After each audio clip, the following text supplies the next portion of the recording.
اچھا، college life میں باپ سے نافرمانی کی ہے، اچانک سے انتقال ہو گیا ابو جان کا. یہ میں اس لیے ایسے پڑھ رہا ہوں، مجھے وہ رومن میں تھوڑی سی اسپیلنگ. معافی مانگنے کی مہلت نہیں ملی، اس کے بعد اب ہم ان سے کیسے معافی مانگیں؟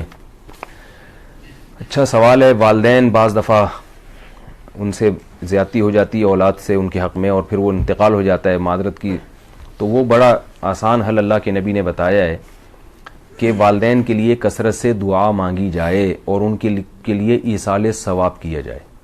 اور ایصال ثواب میں آج کل لوگ قرآن پڑھتے ہیں، وہ بھی ٹھیک ہے، نماز پڑھتے ہیں وہ بھی ٹھیک ہے، لیکن جو حدیث میں ایصال ثواب ہے نا، جس کا زیادہ ذکر ملتا ہے، وہ ہے صدقہ جاریہ. ایک صحابیہ تھیں، ان کی والدہ کا انتقال ہو گیا تو انہوں نے نبی سے پوچھا، یا رسول اللہ ان امی توفیت عنی افاتصدق عنہا؟ قال نعم.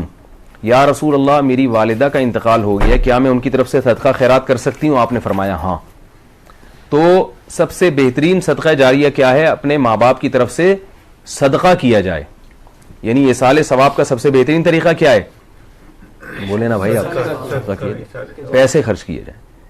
تو اس لیے اگر والدین کی کوئی نافرمانی ہو گئی ہے تو اللہ سے گڑ گڑا کے بھی معافی مانگی جائے، اور ان کے لیے مغفرت کی دعا کثرت سے کی جائے، اور ان کے لیے صدقات و خیرات کیے جائیں. تو یہ انشاءاللہ اللہ کی رحمت سے امید ہے کہ وہ اللہ ان کو وہاں راضی کر دے گا، اور جو ان کے ساتھ زیادتی ہوئی ہے اس کی انشاءاللہ تلافی ہو جائے گی. اور ایک اور بات نبی صلی اللہ علیہ وسلم نے فرمایا کہ جس کے والدین دنیا میں نہ ہوں تو والدین کے انتقال کے بعد والدین کے جو خاص لوگ تھے جن سے دوستی جاری تھی والدین کی، ان سے اچھا سلوک شروع کر دے. نبی صلی اللہ علیہ وسلم فرمائے جس کی ماں زندہ نہیں ہے وہ خالہ سے اچھا سلوک کرے، تو ایسا ہی ہوگا جیسے ماں سے اچھا سلوک کر رہا ہے.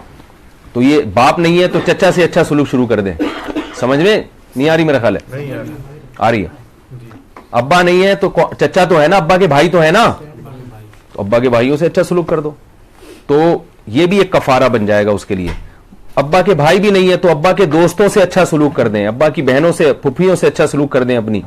تو کوئی بھی ابا کے قریب ترین جن سے ابا کو دنیا میں محبت تھی، ابا ان کے ساتھ زیادہ بیٹھا کرتے تھے. رشتہ داروں میں بھی بعض ایسے ہوتے ہیں نا جن کے ساتھ والد کو یا والدہ کو زیادہ لگاؤ ہوتا ہے. تو ہماری والدہ تھیں، جب ان کا انتقال ہوا تو ان کی ایک بڑی سہیلی تھیں، بہت ہی زیادہ ان سے ہماری والدہ کی دوستی تھی. حالانکہ ہماری ان خاتون سے کوئی رشتہ داری نہیں تھی، لیکن ہماری والدہ کی بڑی اچھی دوستی تھی. میری والدہ بھی بوڑھی ہو گئی تھی، وہ بھی بوڑھی ہو گئی تھی، تو دونوں بوڑھے بیٹھ کے باتیں کرتے رہتے تھے. تو میری والدہ کا انتقال ہو گیا، اللہ تعالیٰ ان کی مغفرت فرمائے، ان کے درجات کو بلند کرے. تو اب وہ جو بوڑھی خاتون ہے وہ اللہ کی قدرت دیکھے، ان بیچاری کی بھی شادی نہیں ہوئی تھی پوری زندگی. تو وہ ساری زندگی ان کی بغیر اولاد کے ایسے ہی گزری. ان کے رشتہ دار بھی سارے مر گئے ہیں، کوئی بھی نہیں اب ان کا دنیا میں، اکیلی ہیں. تو وہ کیا کرتی ہیں، میرے بھائی ہیں چھوٹے، ان کے گھر آ جاتی ہیں. میرے بھائی رکھتے ہیں ان کو، کہتے ہیں جتنے دن آپ نے یہاں رہنا ہے آپ یہاں رہیں. تو وہ بڑے مزے سے رہتی ہیں. تو مجھے کسی نے فون کر کے بتایا کہ آپ کے بھائی کے گھر جو ہے نا وہ بوڑھی خاتون ہے، وہ آگے یہاں پڑی رہتی ہیں ہفتوں دو. میں نے کہا رہنے تو یار، ہماری والدہ کی سہیلی تھی. تو یہی ہم والدہ کے ساتھ جو ہے وہ ایک سلوک کر سکتے ہیں کہ بھائی چلو، ان کی جو سب سے زیادہ جنس خاتون سے دوستی تھی، تو اب ہم نے کیا کیا ہے کہ ان کو والدہ کے طور پہ ادھار لے لیا ہے. ٹھیک ہے نا، کہ بھائی چلیں جب تک یہاں رہیں آپ.